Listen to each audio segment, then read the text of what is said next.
back to the channel.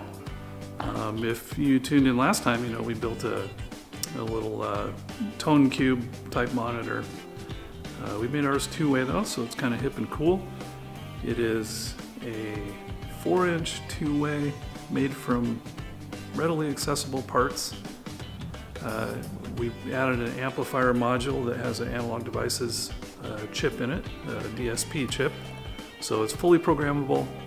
We can do EQ, crossover, we can do limiting, delay, there's bass enhancement, all kinds of things that goes by way of Sigma Studio, which is the programming software for the analog devices chips. Super excited about this. This is kind of a way cool project. I've been working on this for a while and finally had an opportunity to really dig in and get it done and get it built.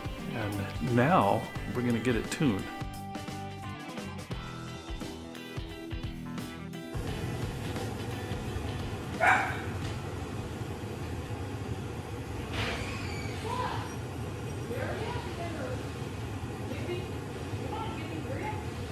Smart Live running here. Also on this computer I've got Room EQ Wizard and the new open sound meter. So we'll try that one too, see what gets us the best results. And running in this computer over here, I've got Analog Devices Sigma Studio, and this is the software we use to program the DSP. So basically our setup is we've got a reference mic right here, our speaker on the bench. You have to worry about reflections like a lot when you're measuring, because what you'll have is you'll have something that arrives in this amount of time and then there'll be another thing right behind it, and that'll throw off your readings on your measurements. So one way around that is to make sure that the microphone is the closest thing, so that the first thing it's going to hear is the speaker, and then everything after that will be reflections. And if you're in a kind of reflective space, you can work at a low volume. Nothing wrong with that. Work at a low volume, it'll kind of minimize it. The less you excite the room, the less you'll be dealing with low frequencies building up and throwing off your readings.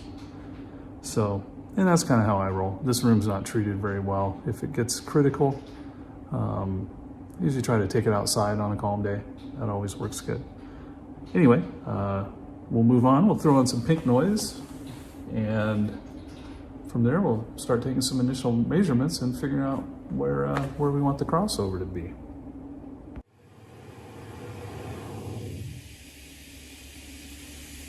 All right, so here we're looking at just the high frequency, just the tweeter. And let me run it full bandwidth here.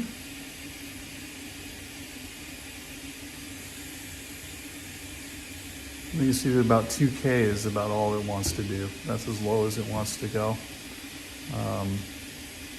You can maybe fudge it a little bit lower. It's a 3/4 inch dome. It's probably not going to want to do that. So I'm going to set our target at trying to maintain about a 2K crossover point. We want to get as much as we can centered in that driver. So we'll shoot for that. So we'll run this up to 2K.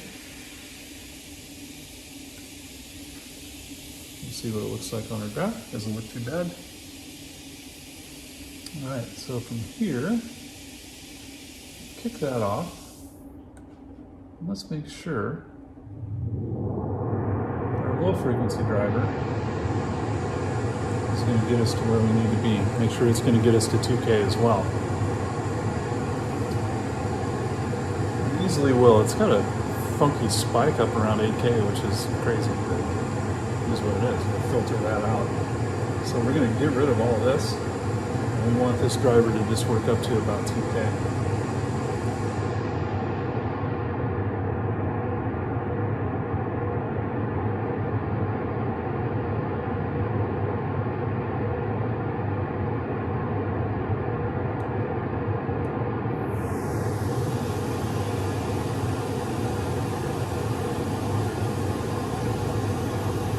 And I'm going to check and see how our time alignment between the two drivers is. And I'm going to do that by flipping the phase on the LF driver. Watch what happens. Watch right around the crossover point.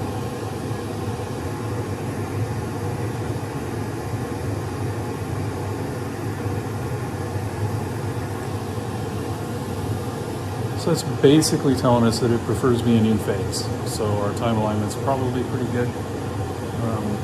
From here, we'll start working on some basic EQing, but it looks pretty good so far. It's pretty flat, so we'll see what we get from here.